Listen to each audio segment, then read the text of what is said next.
gifts is numerous creating things, drawing, painting, working with clay, or it's 3D animation or other stuff like that. I'm pretty good at it. One of my challenges, I could say, is dancing. Drawing.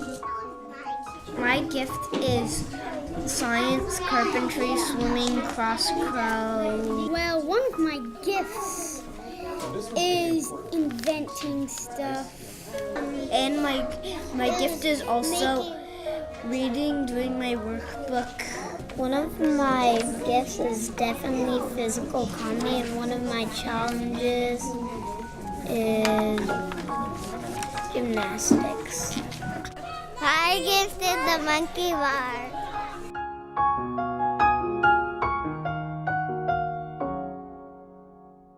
Buenos días,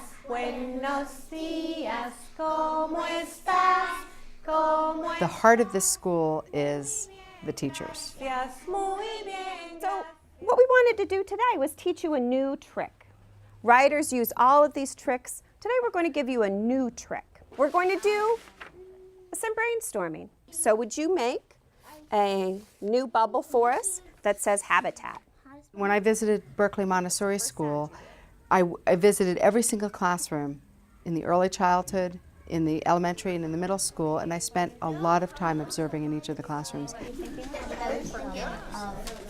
The environments are beautiful, attention to detail, the quality of interactions that the faculty have with each student, the personalized instruction, the in-depth learning that is possible here. And I have never seen a harder working, committed, passionate group of teachers ever. Who's doing 10?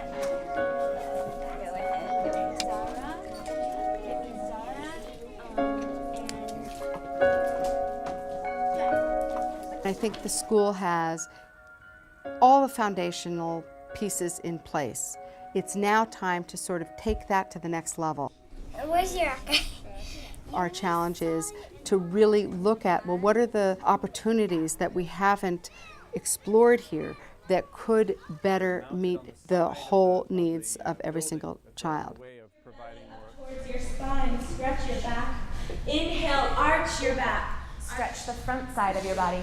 Exhale, round the back. Good. So our plan for integrating more yoga, creative movement in addition to traditional physical education, that serves all children in terms of their physical needs, but it also acknowledges what we all know in the research now of the mind-body connection and the opportunities and the connections that that makes to kids learning in classrooms. We're going to be planting peas, radishes, beans, flowers, and carrots. We're prepared now to make much more of a commitment to what does it mean to adopt environmentally conscientious practices. You want to go in about as deep as your hand, up to your wrist. Like this? Yep, that'll work. Okay. Oh no, And then that's cover it up. right. It's coming down to it. Well, I think in the construction of Berkeley Montessori, the new campus, a lot of attention was given to being ecologically sound, being ecologically sustainable. Look at some of the really amazing things that Berkeley Montessori's already done. Now, how that translates into the curriculum and the learning opportunities that the students have, engaging in the organic gardens is a wonderful way to do that. My middle school students are currently working on a global warming unit. In photosynthesis, you have to absorb what to give off the oxygen? Carbon dioxide. Okay. They're brainstorming ideas about how to take action within the BMS community, but also beyond BMS, of how we become responsible green citizens. As a teacher here, I am so pleased at the new administration's approach to supporting teachers, to pushing for teacher development and education, and the resources that are being provided for teachers. You got it again, Paul. Quip. Here's a real word. Dip. Dip. One of the things that I've begun to do, and I feel very strongly to continue to do, is to cultivate leadership from within. That's something I want to see you focusing on. We have got expertise beyond anybody's imagination within this school as it is now. It's a good example is Mark Powell, who comes with strong interest and talent in math education. And he also is very interested in how to authentically integrate technology in our program. Just like Chris Middlemiss, who really has helped fashion the Gifts and Challenges program. I don't need to bring somebody else from the outside. We've got somebody here who can share that with colleagues and with parents and with children. Ever since you were born, you've been learning how to do things. And sometimes these things are really, really easy, and they just come to you like that.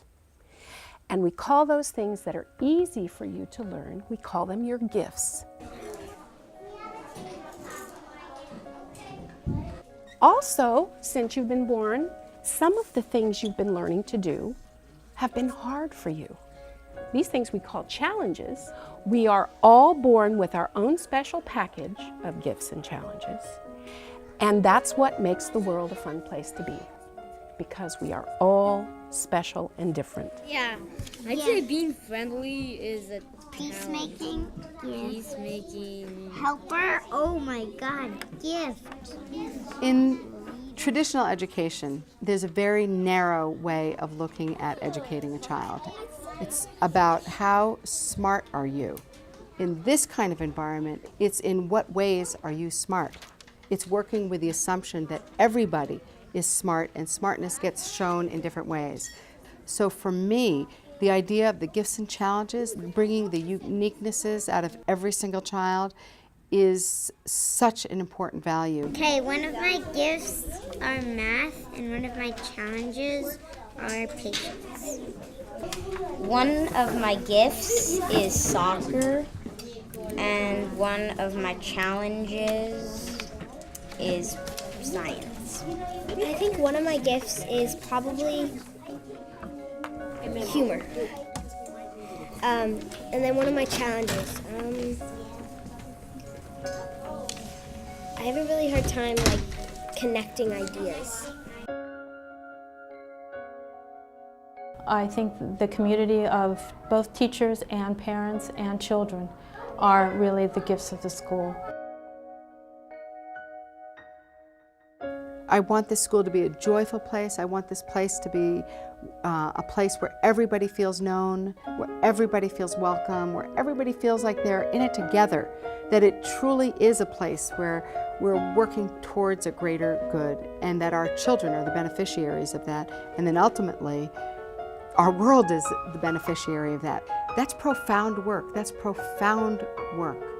And that meaningfulness is the piece that I want everybody to feel ownership around.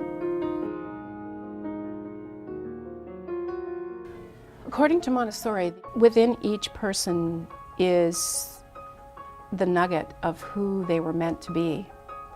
And all the things that we're trying to provide will allow those children to blossom and become who they were meant to be. And that's really what the world needs. It's what each child needs. And there's a famous quote, education isn't about filling a vessel, it's about lighting a fire.